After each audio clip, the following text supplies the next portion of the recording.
evening and many thanks for joining us. I'm Ansmani Isonyasi and this is QTV News coming to you live from our studios on Kairaba Avenue. Here are the main news headlines. The Gambia Police Force have arrested 7 people in connection with clashes and an arson attack on Ker Ali Mot village in the Central River region. The Ministry of Justice, in partnership with the American Bar Association's Rule of Law Initiative, began a 3-day national CSO victims consultation on Wednesday on the Victims' Reparations Bill.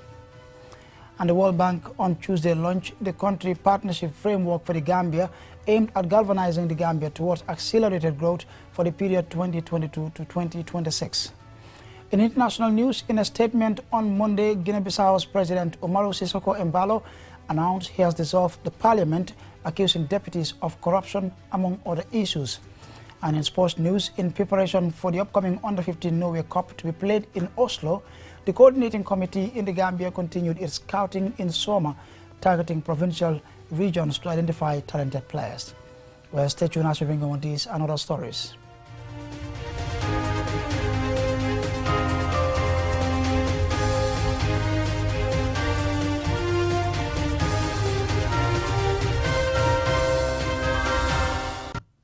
And now we take a look at the news in detail. The Gambia Police Force have arrested 7 people in connection with clashes and arson attack at Kermot Ali village, which left houses burnt and animals killed. This report by Don Williams is narrated by Churchill Balde. It happened last week when some people from the Senegalese border village and their accomplices in the Gambia attacked and burned down houses and other buildings in Kermot Ali village in the Lower Salom district in Central River Region North. According to the Deputy Police PRO, Inspector Aliu Jamanka, the 7 accused are all residents of villages in Upper and Lower Salom districts. Inspector Aliu Jamanka, Assistant Inspector General of Police, Landing Bojang and Colonel Ainjai of the Senegalese Gendarmerie visited the scene to assess the situation. The Deputy Police PRO explains. As you can see in the background, these are the houses that we are burned.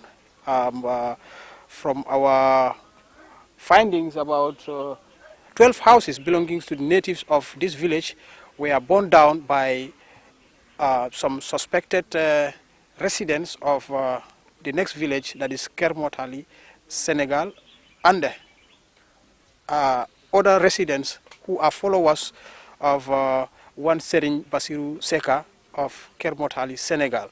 However, 7 people are currently under our custody, and they've all been charged with arson contrary to Section 304.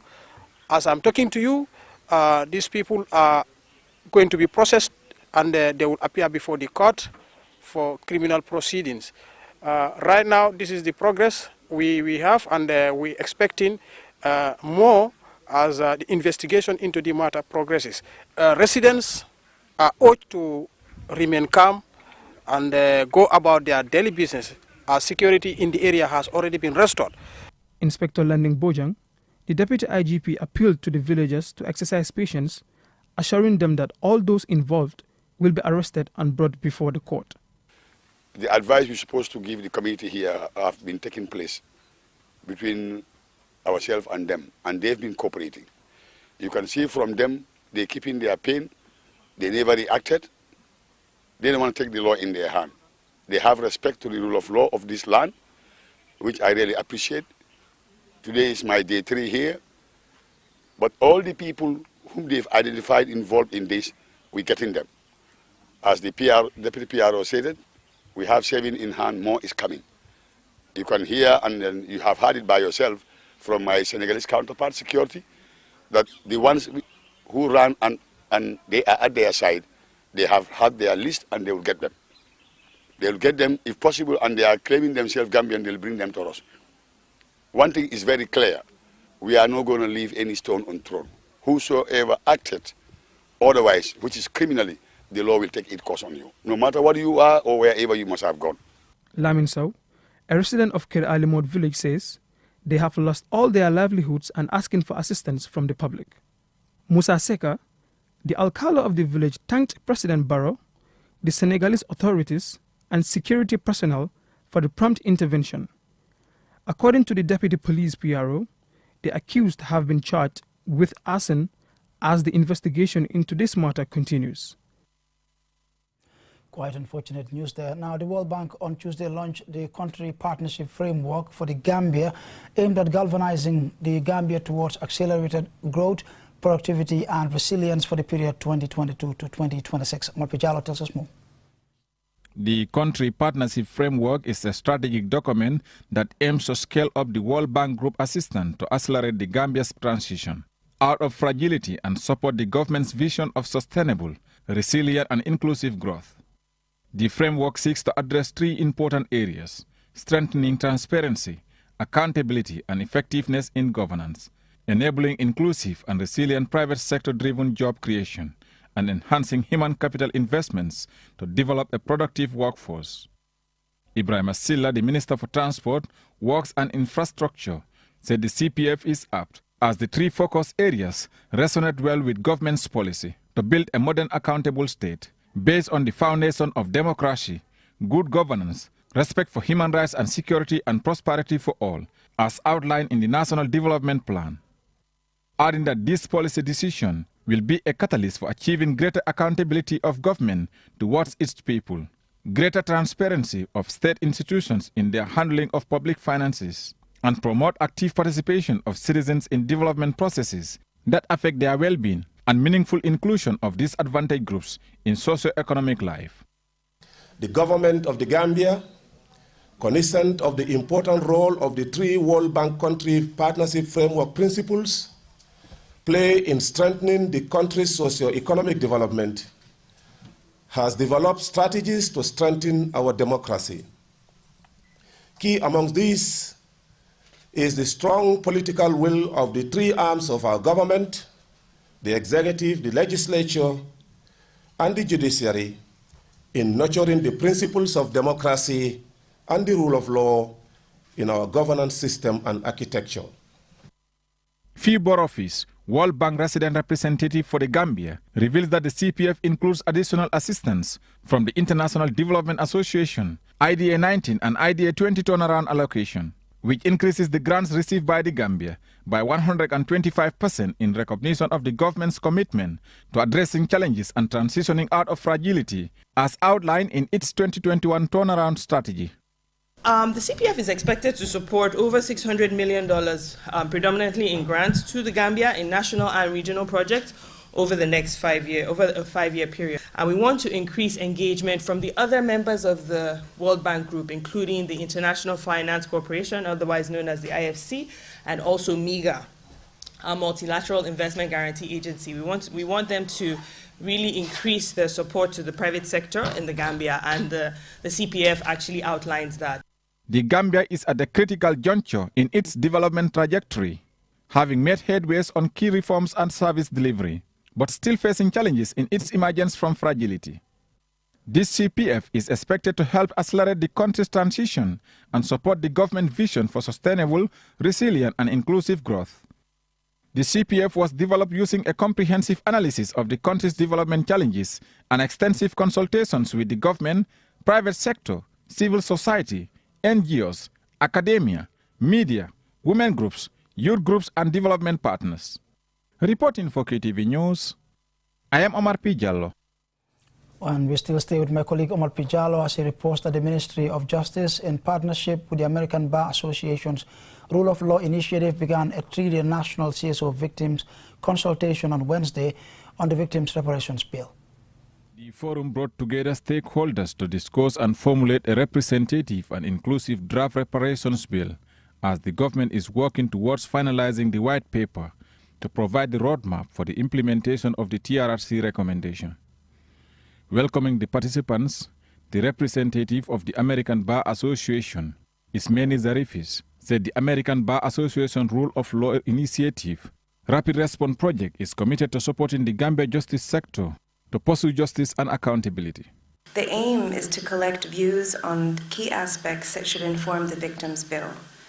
The format, therefore, is interactive and participatory.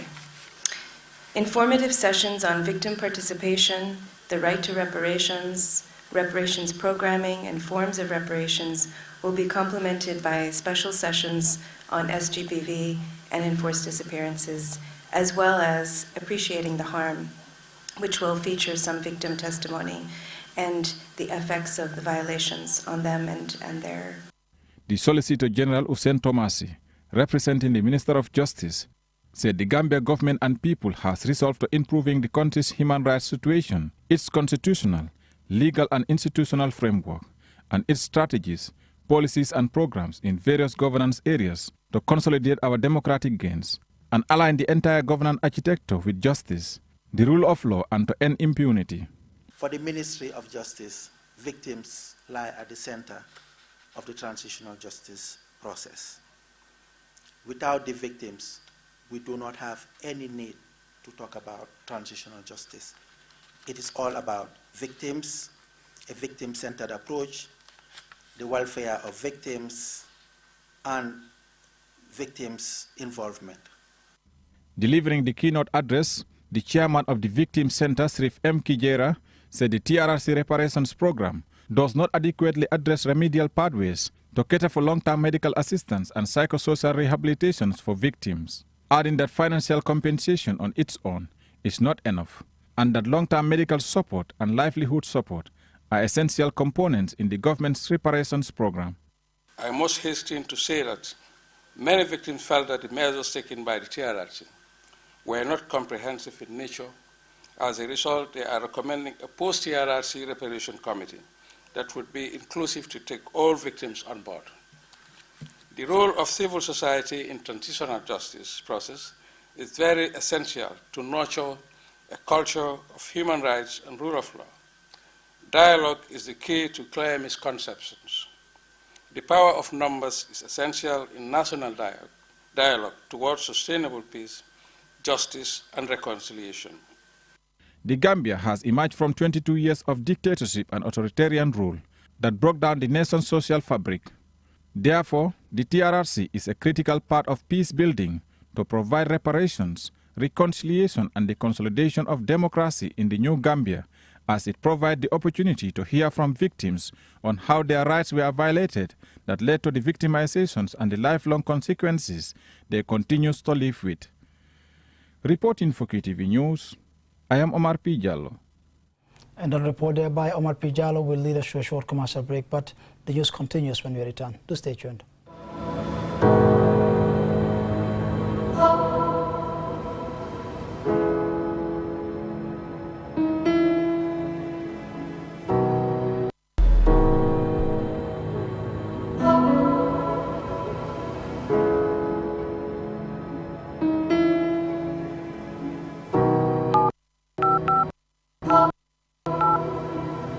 I am the light goddess. Everything I touch turns into light. I am the light at the end of the tunnel, and my technology is the answer. I am the happiness in your life. I keep you connected, and I am Q-Power. I am Q-Cell. I am Sunibus. We innovate, others follow. Call 111 for more information. Looking for the fastest and easiest way to receive money transfers from abroad? Well, QMoney and RIA just made it happen. Now you can receive international money transfer from RIA directly into your QMoney account with no additional cost. Once you receive an SMS alert about your transfer, walk into any QMoney agent across the country to receive your payment for free, or use the money immediately to buy credit, Q-Power, and other QMoney services. It's fast, safe, and convenient. For more info, call customer care on 133. QMoney, Sunu Calpe. Terms and conditions apply.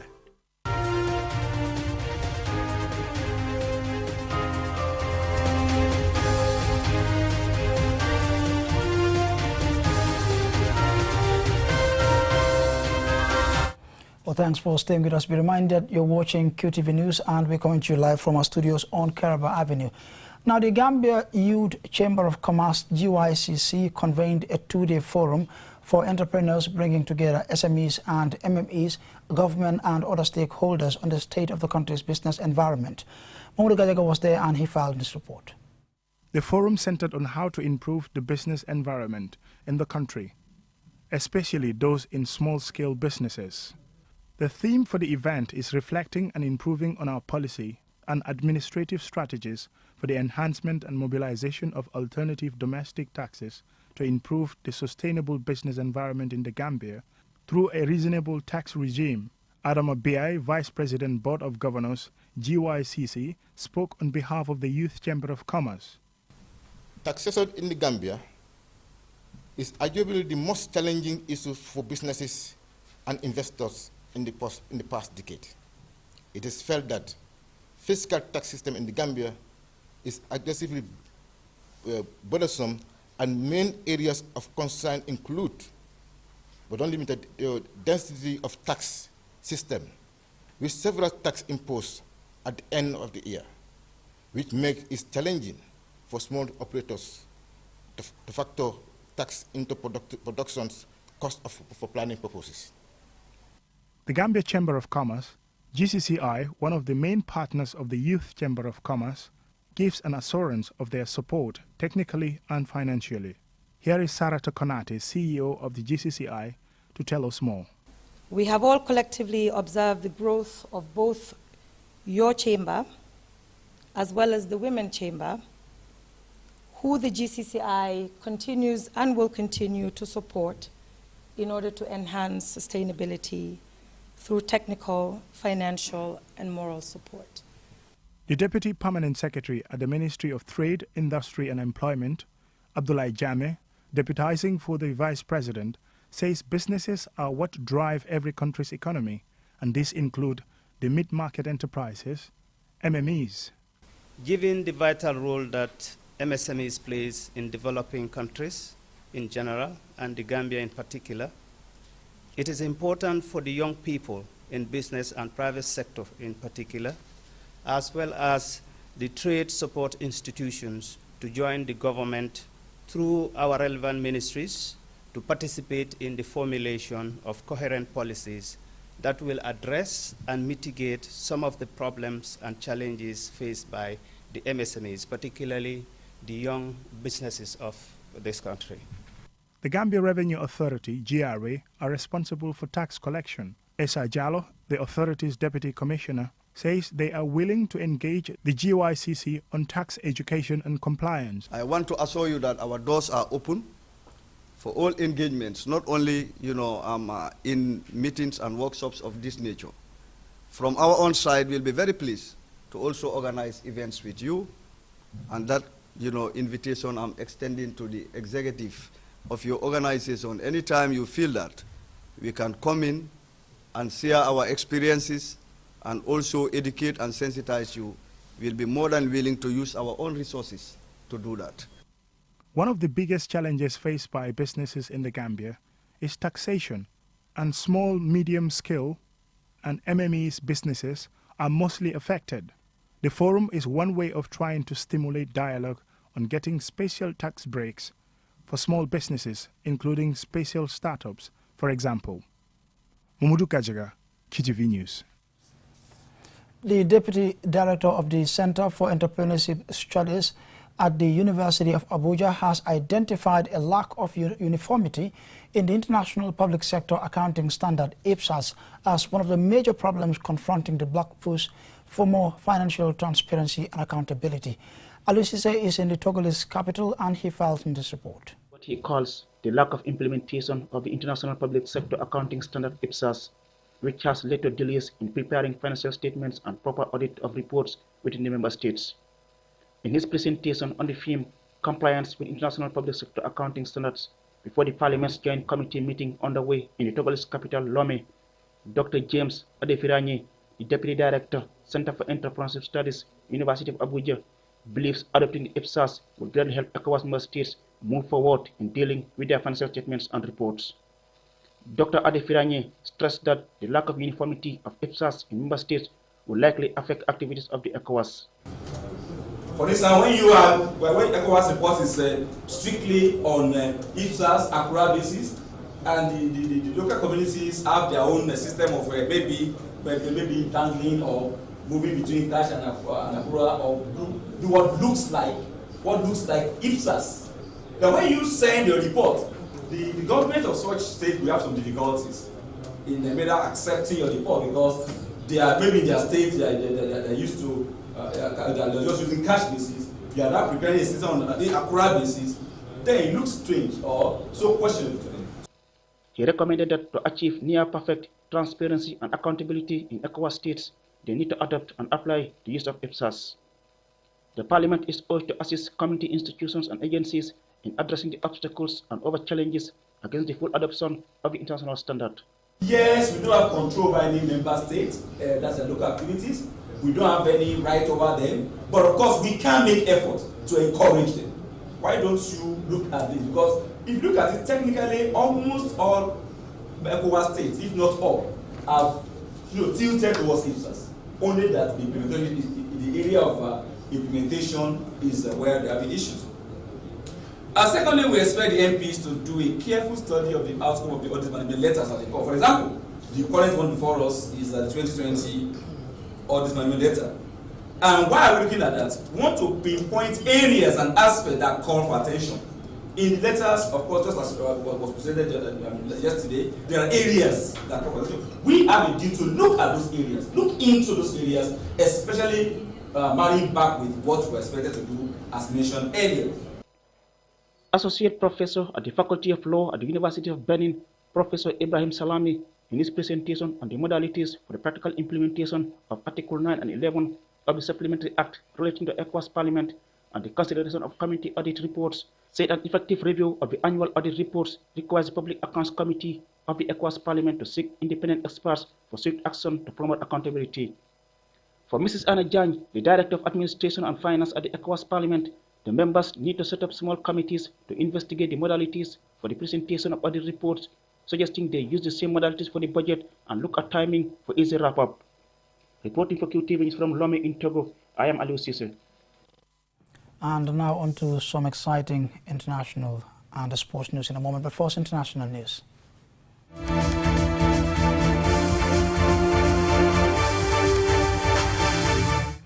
Now, in a statement on Monday, Guinea-Bissau's President Umaru Sissoco Embalo announced he has dissolved the parliament, accusing deputies of corruption, among other issues. More in this report. The announcement comes in the wake of the sacking of the country's economy minister. Announcing his decision to dissolve parliament, Embalo said the National People's Assembly has defended and protected, under the guise of parliamentary immunity, deputies heavily indicted for crimes of corruption, harmful administration and embezzlement. And in justifying the dissolution of the parliament, he went on to cite persistent and insurmountable differences between the National Assembly and other government branches. Monday's presidential decree also accused parliament of protecting legislators suspected of involvement in corruption and refusing to comply with checks of its accounts. Embalo and deputies also reportedly clashed over the distribution of oil resources at the border with Senegal, a revision of the constitution, and a peacekeeping force from West Africa's regional bloc ECOWAS.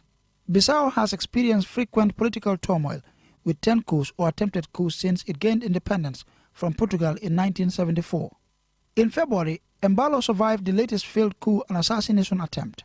Meanwhile, Prime Minister Nuno Gomes Nabiam and Deputy Prime Minister Suarez Sambu will remain in office until the legislative elections are held, according to the decree that enters into force immediately, and legislative elections have been scheduled for December 18, 2022. Answana Isonyasi for QTV News. Now here's some exciting sports news.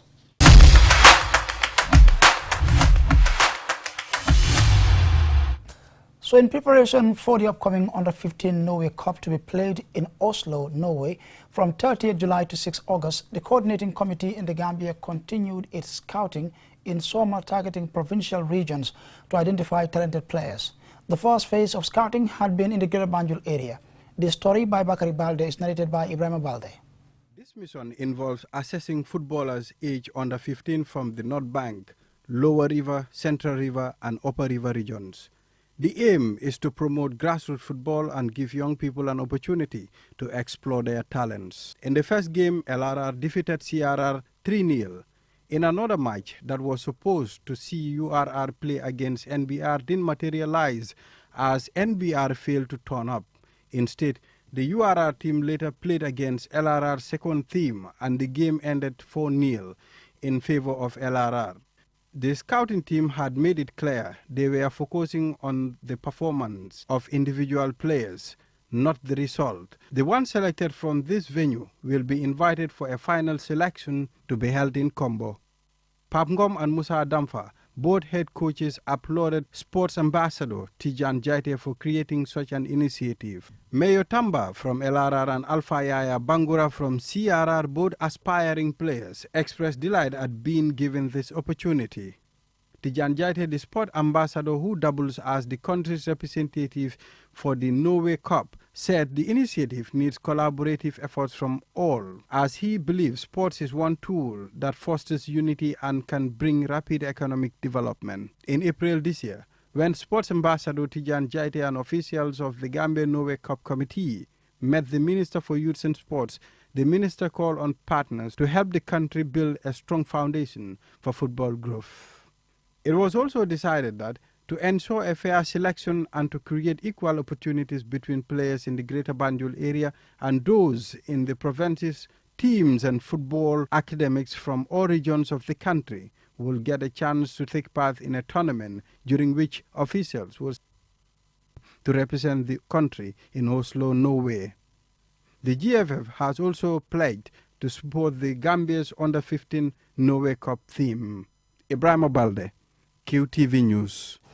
Well, I'm afraid that's it for this bulletin. Do join us at 10 p.m. for another bulletin. Until then, on behalf of the entire production team, thanks for being with us.